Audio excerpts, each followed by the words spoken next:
이번 코너는 본 방송에서는 절대 알려주지 않는 이야기, MBC 프로그램의 비하인드를 확인할 수 있는 본방 외전 시간입니다. 오늘은 광복절 특집 다큐멘터리 비밀의 섬 지심도를 연출한 김영미 PD 자리했습니다. 안녕하세요. 안녕하세요. MBC 광복절 특집 다큐 비밀의 섬 지심도를 연출한 김영미 PD입니다. 네, 방송에 미처 담지 못했던 다양한 이야기들 많이 들려주시기를 바랍니다. 자, 그럼 지금부터 광복절 특집 다큐 비밀의 섬 지심도를 주목해봅니다. 거제시 동쪽 앞바다에 위치한 작은 섬 지심도. 동백꽃으로 유명한 이곳엔 우리가 몰랐던 아픈 역사가 숨겨져 있습니다. 1930년대 일제강점기, 일본군은 지심도 주민들을 내쫓고 섬을 무력으로 점령했습니다. 과연 그들이 지심도에 감춰둔 야욕은 무엇이었을까요? 섬 곳곳에 남아있는 일본의 잔재를 토대로 탐사에 나섰습니다. PD 무식이 뭘까요? 목욕탕. 목욕하는 곳이에요. 김 교수는 이곳이 일본군의 목욕탕이라고 합니다. 녹이 쓴 것을 제외하곤 형태가 온전할 정도로 견고하게 만들어졌습니다. 군 시설인데 이렇게 만들어진 케이스는 좀 드물었다라고 볼 수 있을 것 같고요. 지심도와 대마도는 대한해협을 사이에 두고 서로 마주보고 있습니다. 대륙으로 향하는 길목인 대한해협을 확보하기 위해 지심도와 대마도에 요새를 세운 겁니다.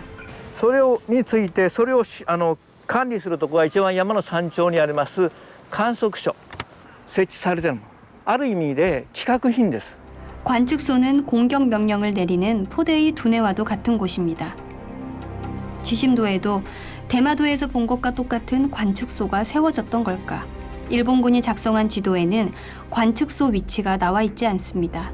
우리에게 도움을 줄 전문가들이 지심도에 도착했습니다. 라이다가 상공에서 전자파를 쏘면 이 전자파가 지표면을 뚫고 들어가 땅속 형태를 파악한 뒤 기록을 합니다. 라이다가 찾아낸 첫 번째 장소는 과거 국방과학연구소가 있던 자리에 낭떠러지 지점입니다. 사다리 필요하겠는데? 숲을 틈에서 입구로 보이는 곳을 찾았습니다. 비밀스러운 공간이 모습을 드러냅니다. 바다를 향해 타원형으로 난 창문의 모습이 일본 대마도에서 보았던 관측소와 매우 닮아 있습니다. 그리고 구조적으로 볼 때는 전체 섬을 보고 남쪽 방향으로 180도가 완전히 열려서 관측이 가능하도록 이렇게 되어 있는 부분들이고요. 지도에도 나와 있지 않았던 관측소를 찾았습니다. 역사학자와 군사 전문가에게 자문을 구하고 일본군의 기밀 자료를 분석해 단서를 모은 결과 섬 전체가 태평양 전쟁을 위한 하나의 거대한 요새였다는 사실을 밝혀냈는데요. 비밀의 섬 지심도는 2년간의 탐사 과정을 통해 방치되고 훼손된 군사 유적에 대한 국민적 관심을 환기시키고 역사적 아픔을 되새겨보는 소중한 시간을 마련했습니다. 지심도에 숨겨진 가슴 아픈 진실을 마주할 수 있었던 다큐멘터리였습니다.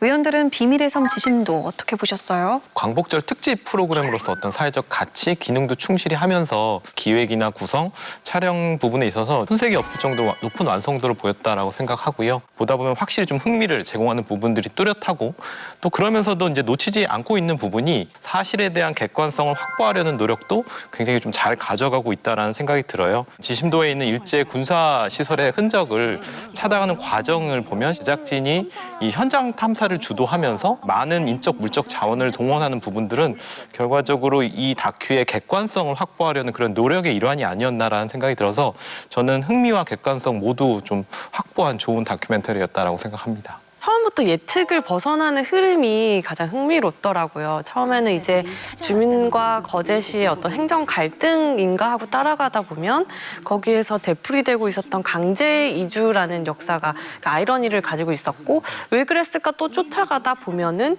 일본군 시설이라는 또 다른 또 궁금증이 나오고 마치 미스터리 영화를 보는 듯한 그런 재미가 있었어요. 여기에 또 지심도에 어째서 일본군 시설이 있었을까 하는 그 궁금증을 쫓아가고 해결하는 과정은 역사 보존 사업의 굉장히 좋은 예로 많은 지자체에 널리 알려도 손색이 없는 그런 과정이었던 것 같아요. 주민들과 후손들의 이야기를 듣고 그걸 또 전문가들의 검증을 거치고 기관들이 힘을 모아서 결국 지심도를 문화재를 등록을 시켰는데 제가 가장 인상적이었던 점은 이 섬에 있는 역사적 사료들을 보존하려는 의지를 가지고 있었던 주민들의 시민의식이었던 것 같아요. 그런 부분이 없었으면 사실 오늘의 아주 좋은 결과가 있기가 힘들었을 텐데 그런 부분들도 인상적이었습니다. 저는 이 다큐멘터리가 굉장히 좀 거대한 역사적인 진실을 복원을 해냈잖아요. 다큐멘터리가 발굴한 어떤 성취들이 결과적으로 국가문화재 등록을 인정받고 또 어떤 역사적, 교육적 자료, 그 가치를 인정을 받았는데 그 한편으로 또 어떤 기록되지 않았던 그 섬 이주민들의 그 아픈 역사가 같이 조명됐다는 점이 저는 이 다큐의 가장 그 빛나는 성취라고 생각을 하고요. 이게 현재 지심도 주민들도 이제 대부분 모르고 있었던 원 주민들의 역사, 그 역사들이 굉장히 좀 아프게 다가왔고 그렇기 때문에 그 일본 제국주의의 잔혹성에 대한 고발이라는 메시지가 결과적으로 좀 힘을 받지 않았나 그런 생각을 하면서 지켜봤습니다. 김영미 PD는 위원들의 감상평 어떻게 들으셨어요? 2년 전에 처음 시작할 때 이런 평을 들을 줄은 꿈에도 몰랐어요. 그냥 결과가 안 나올 만한 일에 시작을 했다는 그 부정적인 분위기들도 많았고 삽 들고 지심도를 쫓아다닌 때 저를 보면 이렇게 다큐멘터리 만들 거라고 생각 안 했을 것 같아요. 근데 2년이 지나서 또 방송이 잘 나가서 이렇게 평을 듣는다는 자체가 저한테는 좀 기적적인 일이에요. 네, 정말 그 과정이 힘들었을 것 같다고 감히 추측해 보는데요. 자, 그럼 위원들은 비밀의 섬 지심도 제작 과정에서 어떤 부분이 가장 궁금하셨어요? 그동안 해외 분쟁 지역을 중심으로 이렇게 활동을 이어 오셨잖아요. 그래서 처음에 이 지심도 다큐에 대해서 제가 얘기를 들었을 때는 좀 의외다라는 생각이 가장 먼저 들더라고요. 지심도라는 섬에 처음 관심을 가지게 된 계기가 궁금합니다. 그 지심도가 참 예쁜 섬이더라고요. 수백 년 된 동백나무에 꼭 꽃이 피면 섬 전체가 아주 붉게 물드는 너무 아름다운 섬이어서 이 섬에서 어떤 갈등이 벌어졌다는 그 자체가 이제 저한테 처음에 흥미를 이끌었고 섬 연구소 소장님이 처음에 연락이 오셔서 거제시하고 갈등 때문에 주민들이 전체 다 강제 이주를 해야 된다. 그래서 이게 굉장히 궁금해서 내려갔었는데 하다 보니까 이제 추적 중에 갑자기 역사 다큐가 된 거예요. 아니 이 아름다운 섬에 왜 강제 이주가 저렇게 반복돼서 일어나지 하고 궁금한 걸 못 참겠더라고요. 이 섬이 동백 말고 다른 것들도 있겠다. 그래서 그 궁금증을 좀 해결하고 싶었고 지심도에 대한 그 역사적 배경이나 이런 것들이 자료도 많이 없어서 더 궁금한 거예요. 그러니까 과연 이 묻혀진 사실은 무엇일까라고. 그래서 다큐멘터리의 구성 자체가 제가 이제 깨달아가는 과정이었어요. 그래서 그걸 쭉 따라가다 보면 시청자들도 마지막까지는 이제 같이 삽들고 발굴하신 그런 느낌이 가는 그런 다큐멘터리를 만들고 싶었다. 그래서 어떤 분은 끝나고 나니까 온몸이 막 쑤시더래요. 같이 발굴한 것 같다고. 그래서 그런 느낌의 다큐멘터리를 좀 만들고 싶었어요. 이게 2년 정도 걸쳐서 제작이 됐잖아요. 정말 긴 시간이라서 그 환경을 보면 제작진이 정말 많은 고생을 했겠다는 생각이 먼저 들었어요. 그러니까 숲풀도 굉장히 우거지고 산세도 험하고 해충도 많을 것 같고 또 날씨도 보면 굉장히 좀 무더운 화면이 많이 나와요. 그래서 전문가 같은 경우에는 이제 셔츠에 다 땀이 다 배길 정도로 그런 부분들 보면 이 제작 과정에서 아마도 이제 육체적으로 굉장히 많이 힘드셨을 것 같은데 가장 힘들었던 것은 무엇인지 좀 궁금합니다. 지심도라는 위치가 근접하기가 쉽지 않은 제작진으로서 운전해 주신 배차 기사님들이 아마 대한민국 촬영 현장 중에 제일 장거리다 그렇게 말씀하실 정도로 긴 시간 운전해서 내려가가지고 배 타고 또 들어가는 과정에 또 멀미하고 지심도가 산세가 되게 험해요 생각보다. 그래서 지심도가 아니라 지심산이라고 불렀어요. 그걸 장비를 들고 다 올라가야 되는데 지심도가 차가 다닐 수가 없어요. 그래서 대부분 제작진들이 개미처럼 이렇게 날르고 날씨도 덥고 그리고 모기도 너무 많아서 저희는 정말 모기한테 헌혈한 것만 해도 2년 동안 상당한 피를 흘렸다. 그래서 우리 안 되면 우리 피가 너무 아깝다. 이런 얘기들을 제작진들이 많이 했어요. 힘든 것도 많았지만 보람도 굉장히 많았던 그런 작품이었어요. 자료 조사하는 게 굉장히 인상적이었는데 굉장히 여러 군데 흩어져 있었잖아요. 막 천주교 교적도 막 뒤지고 공문서까지 막 이렇게 보셨는데 그런 것들이 나중에 이렇게 퍼즐이 맞춰가듯이 하나하나씩 새로운 사실 발굴이 될 때마다 좀 너무 짜릿한 그런 기분이 드는 거예요. 그 많은 자료 중에서 이제 PD님이 개인적으로 생각하실 때 좀 결정적으로 방향의 어떤 전환이 되었다거나 분기점이 되었던 그런 자료가 어떤 건지 궁금합니다. 처음에 저는 그 섬에 있는 글자랑 글자는 다 봐야겠다. 몇 개 있지도 않았고요. 그리고 문서로 이렇게 뭔가 남아있는 게 있으면 너무나 저한테는 소중한 거죠. 근데 제가 그 앞전에 헌병 분주소 자료를 찾고 나서 거기에 기독교인과 외인을 경계한다는 내용이 나와요. 그래서 언뜻 일본 사회가 천주교든 기독교든 그 구분을 못했을 수도 있겠다. 그리고 외인이라고 하면 천주교 신부일지도 모르겠다라는 생각을 했는데 그 섬에 어마무시한 성모 마리아상이 있는 거예요. 이 섬도 작은데 저 물건이 그냥 있을 리가 없을 것 같아서 주민들께 여쭤봤는데 있었다 원래. 그렇게 얘기를 하시니까 그거에 대한 미스테리를 참 풀고 싶었는데 천주교는 교적이라는 게 있잖아요. 교적은 즉 글씨로 뭔가 적혀 있었다는 거잖아요. 그래서 처음으로 생겼던 성당부터 시작해서 쭉 찾아가다가 1930년대에 거기 본당 신부님이셨던 김우상 신부님이 써놨던 수기를 발견하게 됐고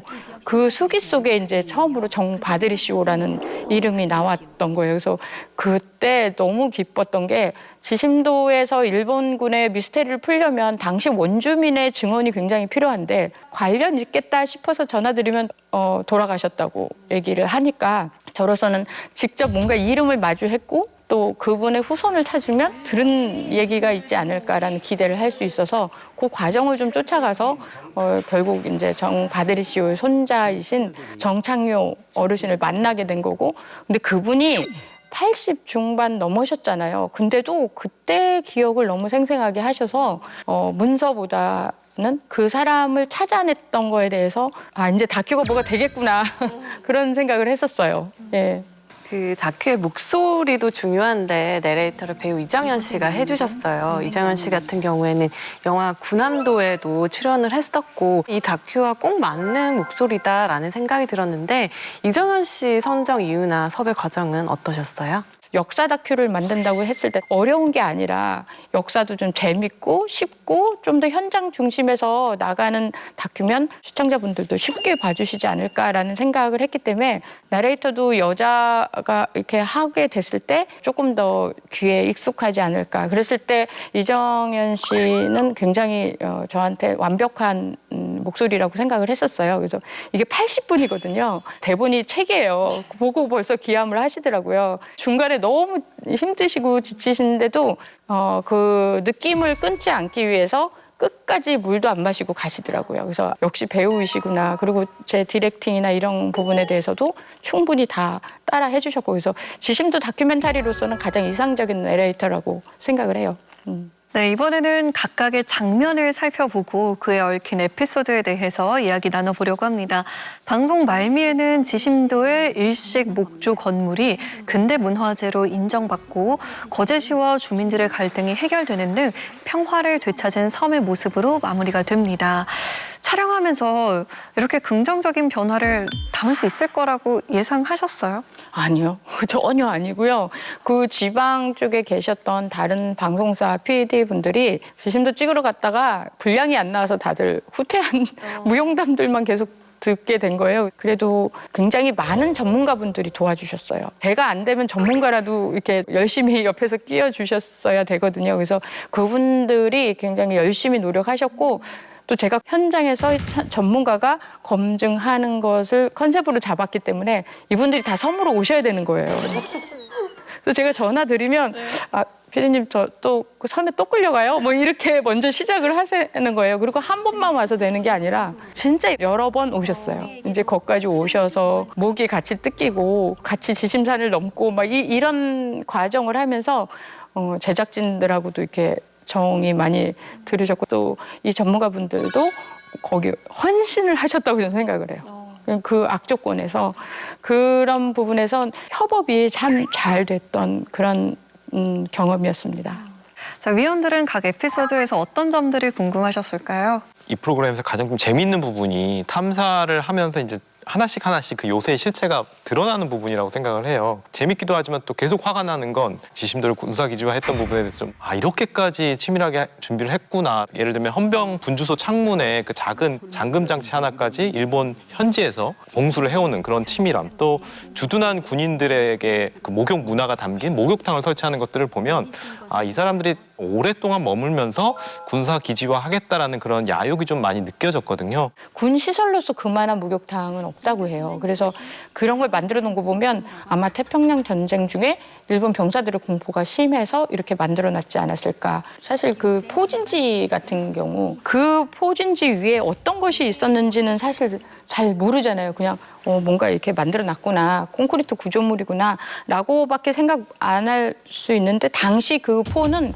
최신 무기였어요. 캐논포라고 그래서 일본이 2차 대전에 투입한 포 중에 가장 성능이 뛰어났고, 또 이렇게 직사로 날아갔을 때 명중률이 높고, 그게 4대씩이나 있었던 거는 그만큼 여기에 군사적인 중요성을 강조했던 부분들이고, 가서 이렇게 콘크리트를 또 이렇게 만져보잖아요. 그러면 지금 현재 아파트 콘크리트와 비교도 안 될 만큼 아주 잘 만들어진 그런 구조물인데, 그 시절에 이 콘크리트를 그 섬으로 갖고 와서 이 정도로 단단하게 시설을 만든다는 것, 그것은 대단한 의지가 아니면 안 되는 거고, 군국주의라는 아주 거대한 힘이었기 때문에 가능하지 않았나 이렇게 생각해요. 그래서 그런 면에서 좀 하나하나 발견될 때마다 좀 소름 끼치고 그런 경험을 했습니다. 예. 보통 이런 역사적인 진실을 우리가 발굴한다라는 거를 은유적인 표현을 많이 쓰는데, 실제로 여기에서는 그런 발굴의 현장들이 너무나 명확하게 드러나는 그런 순간들이 있잖아요. 지붕을 뜯어냈더니 거기서 새로운 단서가 발견되고, 표지석에 어떤 탁본을 뜨고, 특히나 이제 좀 결정적인 순간이 그 포대 배치도에도 원래 표시되어 있지 않았던 관측소를 찾아내는 장면이었잖아요. 분명히 대마도에서 본 것과 구조는 똑같았지만 내부에 아무것도 없었기 때문에 조금 긴가민가했던 순간을 이제 김기수 교수가 벽에 물을 바르니까 거기에 이제 명확하게 문자가 나타났잖아요. 벽에 물을 바르자 글씨가 나타납니다.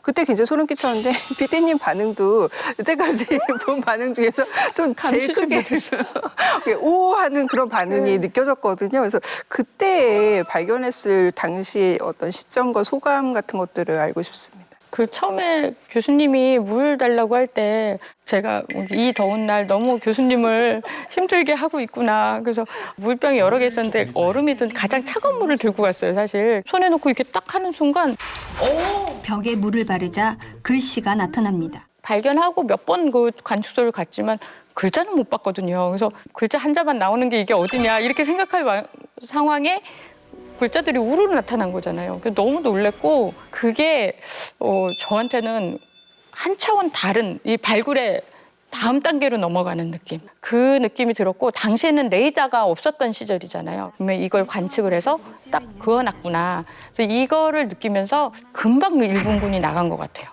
느낌이. 금방 이게 방 뺀 느낌.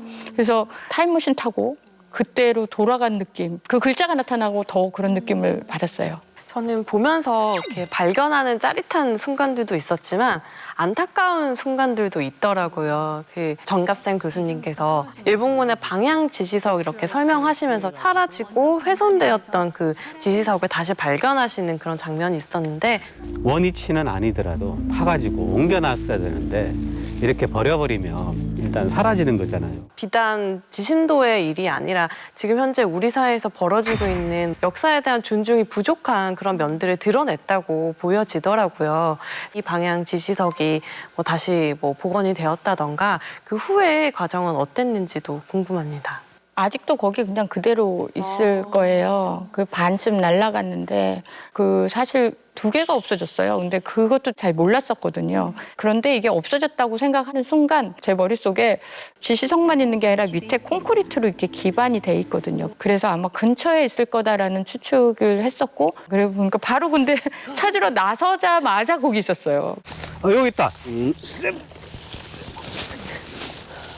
거기 공사를 하면서 아마 뽑아서 이쪽에 던진 것 같다라고 하면서 그분 얼굴에서 학자의 아쉬움, 고뇌, 표정에서 너무 잘 보였었어요. 그래서 되게 안타까웠고 저희도 그 하나 나머지 사라진 하나는 또 못 찾았어요. 근데 그게 한반도에 남아있는 유일한 방향 지시석이라고 해요. 일제의 만행을 증명할 하나의 증거가 없어지지 않도록 좀 신경을 써주셨으면 좋겠습니다. 저는 이 탐사 과정에서 보면은 가장 중요한 어떤 나침반적인 역할을 한 게 이 공문서에 드러난 중포병 배치도라고 생각을 해요. 거기 보면은 지심도에 배치된 일본 군사시설의 어떤 흔적들이 다 적혀져 있는데 그 과정에서 사실 지도에는 기록돼 있었는데 현장에서는 찾아보기 어려웠던 이 사병막사의 실제 흔적을 찾아가는 과정이 굉장히 좀 어려움이 좀 있었어요. 그 1차 지표 투과 레이더를 통해서 이렇게 탐사를 했는데 실질적으로 성과를 거두지 못했잖아요. 그러면 사실 포기를 하거나 다른 걸 찾아 나설 수도 있었을 거라는 생각이 들었는데 더 고성능 드론이라든지 아니면 그 당시 원주민 인터뷰라든지 이런 것들을 통해서 2차 탐사까지 나서셨는데 이런 부분에 있어서 특별한 어떤 계기나 원동력이 있으셨나요? 처음에는 배치도에 있는 길들을 한번 탐사해 봤거든요. 근데 기가 막히게 길이 똑같은 거예요. 그러면 뭔가 사실에 기반해서 이 지도가 만들어졌구나라는 걸 유추할 수 있었고 사병막사가 사실 거기에 있어야 되거든요. 그 위치에. 그렇지만 이제 흔적을 찾을 수가 없으니까 건물에 대한. 그리고 그 이상의 다른 기록은 없었어요. 근데 제가 가장 의지하고 믿었던 것은 그 정창용 할아버지의 증언이었거든요. 이분이 진술이 굉장히 일괄됐었어요. 진술한 증언 중에 확실했던 거 뭐냐면 그 사병막사에 들어가셔서 장판을 걷어갖고 오셨대요. 그 장판을 어떻게 메고 오셨어요? 그러니까 말아서 들고 왔다. 이런 진술들이 실제 하지 않고서는 나오기 힘든 진술 같았기 때문에 그쪽에 사병막사가 원래 지도에 있었던 위치에서 글로 바뀌었을 것이다. 그러면 이 바뀐 이유가 무엇일까라고 생각했을 때 당시에 폭격이 굉장히 심했다는 증언을 거제시 주민에게 들은 거죠. 만약에 거제시도 그렇게 폭격기가 날아다녔다면 지심도 위에도 날아다녔겠죠. 그러면 개활지에다가 사병막사를 해놓으면 정말 모아서 타겟을 만들어주는 건데 그런 짓은 안 했을 것이다. 그러면 은폐할 수 있는 곳으로 가지 않았을까. 근데 그 정창용 어르신이 설명하신 것 중에 두동이라는 것도 설명을 하셨거든요. 근데 정확하게 그 모양이 두동 모양으로 나온 거예요. 그러면 이거 합리적으로 여기일 확률이 높겠구나. 그래서 여기를 발굴하자. 그 정창용 할아버지의 증언 덕분에 이렇게 할 수 있었어요.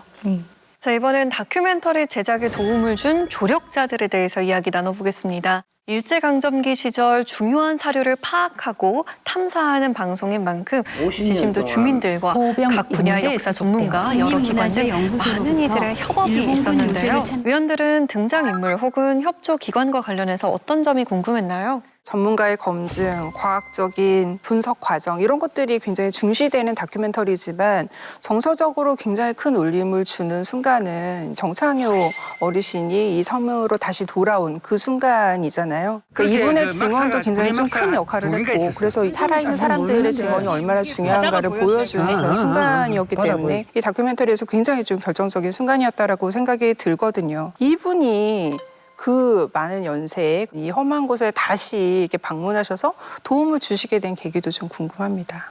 제가 이제 지심도에 한번 들어오셔야 되는데 이렇게 말씀을 드리니까 건강상 좀 쉽지 않다라는 그런 말씀을 계속 하셨어요. 근데 내가 다시 지심도 또 한번 와보겠나. 그래서 마지막이라고 생각을 했다라고 말씀하시더라고요. 그 섬에 9살 소년일 때 왔을 때 그 생생한 증언들을 너무 정확하게 말씀해 주셨고 그 어르신에게 그 지심도는 집안의 역사뿐만이 아니라 본인의 어떤 정체성이시기도 한 걸로 저는 보여졌거든요. 가족의 아픔이 서린 이곳에 아들과 함께 왔습니다. 저는 그 아드님 반응도 되게 좋았는데 아버지가 이런 거를 알고 계실지 몰랐다. 끝나고 나서 아버지의 파일을 좀 주실 수 있냐라고 해서 제가 기꺼이 드린다고 했거든요. 제가 지금까지 이제 다큐멘터리를 계속 만들면서 사람들과의 스킨십도 굉장히 많았던 그런 다큐멘터리였지 않았나 싶습니다.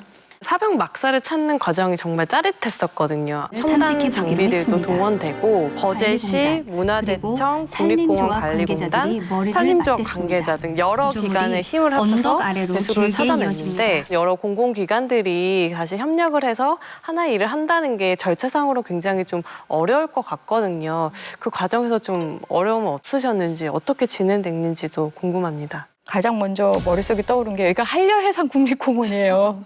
풀 한 포기도 베면 안 되는 거예요. 처음에 이쪽에 협조 요청을 하니까 넓은 규모의 나무와 풀을 베야 하지만 된다는 이 지역은 거. 그 숲이 대나무도 울창하고 빽빽하게 경사가 들어서 있는 심해서 곳이어서 대응도 안 하시더라고요. 그래서 계속 연락을 드려서 이 지심도 다큐멘터리를 내가 왜 만들려고 했고 뭐 이런 것들을 끈질기게 설득을 해서 한려해상 국립공원에서 가능하다. 라는 그 확답을 받는데도 한참 걸렸어요. 그다음부터 이제 관계 기관들이 줄줄이 나오는 거죠. 거제시청 녹지과 또 산림조합 그리고 경남도청, 해경하고 관련되기도 하고 그러니까 여러 그 기관들이 다 가서 설득을 해야 되는데 공무원 사회가 뭔가 결정도 빨리 안 나잖아요. 그러니까 엄청난 그 협의 과정이 필요했었고 그런 과정의 우여곡절은 그냥 제가 가슴에만 담고 가겠습니다. 땅을 파지 않고도 유물의 위치를 자파를 쏘면 이 우리나라의 전자파가 문화 짚은 곳은 유적들 지심도 발굴하는 남쪽을 수준 같은 것들도 엿볼 수 수목을 있는 제거하자 그런 기기들이었던 것 무언가 같아요. 보입니다. 근데 그런 첨단 기기들이 사실 공공기관에서 내어주는 게 또 쉽지가 않은데 그 허가받는 과정에서 비하인드 에피소드는 없었는지 궁금합니다. 문화재청의 협조가 가장 결정적이었거든요. 사실 그 기계가요, 되게 비싼 기계인 거예요. 그 우리에게 고가의 도움을 기계가 줄 전문가들이 해풍을 지심도에 맞고 바다를 도착했습니다. 건너간다. 이거에 벌써 안 돼. 뭐 이런 반응이었는데 그래도 그 고가의 장비를 다 이렇게 보내주셨고 또 장비만 온다고 되는 게 아니거든요. 그걸 다루는 연구자들, 학자들이 또 와야 되는 거예요. 코로나가 막 전파되던 시기였기 때문에 섬 오기 전에 강제 좀 격리를 하시다가 오셔야 돼요. 그런 과정들 때문에 전문가분들 오시는 게 보통 번거로운 일들이 아닌 거예요. 근데 그분들의 문화재에 대한 순수한 마음이 저한테는 기회가 된 거죠. 그래서 진실에 어떤 다가서고 싶은 인간 본연의 호기심은 있는 거예요. 그걸 자꾸 자극하는 거죠. 보고 싶지 않으세요? 여기 이렇게 되면 완전 대박인데 계속 설명을 드리고 그래서 마음이 동하셨던 것 같아요. 제가 가장 인상적인 분은 이 헌병 분주소를 증축해서 현재 이제 거주하고 계신 주영길 조현숙 부부였는데요. 이분들이 원래 이사를 왔을 때는 이 장소가 헌병 분주소라는 거 모르셨다고 하셨는데 알고 나서 세심하게 관리를 잘하고 계시더라고요. 탐사를 위해서 집의 천장까지 이렇게 과감하게 뜯어내는 모습도 저는 흥미롭긴 한데 촬영 동의는 어떻게 얻으셨는지 그 과정을 좀 여쭤보고 싶습니다. 이분들은 헌병 분주소라는 걸 아는 순간 그 건물을 어떻게든지 좀 보존하고 싶었다라는 얘기를 저한테 하셨고 제가 이런 거를 좀 취재하려고 합니다라고 얘기를 했을 때 기다렸던 사람인 것처럼 저에게 여러 얘기를 들려주고 싶어 하셨어요. 그래서 그런 부분들 때문에 그래도 한번 덤벼는 볼까라는 생각을 했었는데 제가 이 천장을 좀 뜯고 싶은데요 라는 말을 하는 순간 그 자리에 있는 사람들이 다 얼음이 됐었어요. 집주인 분들도 뜯는다고 했을 때 짐도 다 옮겨야 되고 일이 되게 많잖아요. 근데도 기꺼이 해주신 건 이 기회를 놓치면 다시는 저기를 뜯지 못하겠구나 이렇게 생각을 하셨다고 하더라고요. 그리고 김기수 교수님한테 천장 뚫을 거예요. 그날 오시면 어떻겠어요? 했더니 정말 흥분돼서 오셨어요. 왜 상량문이라고 해서 글자가 이렇게 나와야지 그걸 읽고 싶었던 거고 첫째 목표는 그거였었어요. 근데 막상 뜯고 들어갔는데 다 새카만 거예요. 글자는커녕 뭐 왜 이렇게 새카맣지? 라고 이렇게 보여주니까 아무것도 못 찍겠구나 이렇게 생각을 했는데 교수님이 목재 같은 경우는 습기에 의한 부식이나 흰개미가 제일 심하거든요. 기능적으로 방부 처리, 산 속에 있는 국가 기관 시설이거든요. 유지 관리를 효율적으로 하기 위해서 이제 매뉴얼화 돼가지고 안에 이제 검정칠을 하지 않았나. 역시 전문가분들은 다르시더라고요. 그리고 그 창문 안 보였거든요. 처음에 제가 가서 봤을 때. 근데 전문가의 눈에는 매 눈으로 포착이 됐던 거예요. 그래서 그걸 꺼내서 보니까 잠금 장치에 뭔가 새겨져 있습니다. 한자로 완전. 확인한 결과 지금은 사라진 일본의 상표입니다. 굉장히 고급 제품인 거예요. 이 헌병 분주소를 만들면서 제가 그냥 대충 가건물 진 게 아니구나. 그렇다고 그러면 나머지 건물들도 어마어마한 공을 들이며 만들었겠다라는 추정을 할 수 있었어요. 그 서치라이트 보관소와 방향지시석 찬양 과정에서 정갑생 박사가 도움을 주시는데 방향지시석을 20년 전에 촬영했던 사진이 있었잖아요. 20년 전에도 그럼 이런 지심도의 비밀을 파헤치셨나 이런 궁금증도 들거든요. 정갑생 선생님 같은 경우는 거제도 일대 현대사 굉장히 관심이 많으셔서 자료를 좀 구하시고 이렇게 열심히 노력하시던 분이셨거든요. 그래서 20년 전에 지심도를 그때 눈여겨보시고 그런 사진을 찍어놨다는 것도 저한테는 되게 감동적이었거든요. 그리고 촬영을 따라갈 때 교수님도 푹 빠져갖고 막 같이 숲을 헤매시다가 막배를 놓치셨어요. 어쩔 수 없이 저희 제작진하고 같이 주무셔야겠다. 그 밤에 알짜배기 그 강의를 또 들을 수 있었던 것. 그것도 저한테는 굉장히 큰 기회였어요. 전쟁의 참상과 역사적 진실을 밝히기 위해서 발벗고 나선 제작진과 또 수많은 이들의 노고를 확인해 볼 수 있었던 시간이었습니다. 자, 마지막으로 오늘 자리해 주신 김영미 PD에게 전하고픈 한마디가 있다면요? 일본 제국주의의 만행을 정말 고발하는 어떤 거시적인 시선과 또 역사가 주목하지 못했던 그런 섬 이주민들의 아픔에 다가가는 어떤 섬세한 시선이 조화를 이뤘다는 게 정말 이 다큐멘터리의 가장 큰 의미인 것 같습니다. 놓칠 뻔한 중요한 역사적 자료들이 어떻게 많은 사람들의 도움으로 보존될 수 있었는지 지켜볼 수 있는 좋은 기회였던 것 같아요. 더불어서 또 현재 함께 숨쉬는 이 지심도의 모습이 역사 보존에 많은 어려움을 겪고 있는 지자체들에게도 도움이 되지 않을까, 영감을 줄 수 있지 않을까 그렇게 생각합니다. 네, 김영미 PD 앞으로도 역사적 사실을 탐구하는 다큐를 만들 계획이 있는지도 궁금한데요. 지심도 나가고 나서 다른 섬도 막 의뢰가 오는 거예요. 제주도에서도 연락이 오고 여기 중요한 게 있다 뭐 그러면서 이 섬은 좀 이제 조금 지나서 하자. 다른 섬에 계신 분들도 조금 궁금하시더라도 약간 섬에 대한 아픔을 좀 잊은 다음에 다시 한번 PD로서 덤벼보겠습니다. 오늘 함께해 주셨는데 어떠셨나요? 다큐멘터리 후반부에 교수님과 학생들이 와서 현장 학습하는 게 있어요. 제가 이 지심도를 끝까지 하겠다고 생각한 건 바로 그 장면 때문이었거든요. 역사적 자료, 그다음에 후대를 위한 그런 준비들, 그런 것들을 할 수 있는 교육의 장소가 됐으면 좋겠다라는 게 저의 PD로서의 희망이었었고 다음 세대를 준비하는 그런 프로그램을 좀 더 많이 만들고 싶어요. 김영미 PD의 다음 행보도 기대하겠습니다. 네. 오늘 나와주셔서 감사합니다. 과거의 섬은 훼손됐을지라도 이미 밝혀진 역사는 그 누구도 파괴할 수 없을 텐데요. 땅속 깊이 감춰져 있던 아픔의 역사를 수면 위로 드러내려는 시도가 계속해서 이어지기를 기대해봅니다. 자성의 소리와 리얼한 비평을 가감없이 전하는 리얼 비평 탐나는 TV. 날카로운 시청자들의 목소리를 담아서 다음 주에 다시 돌아오겠습니다. 고맙습니다.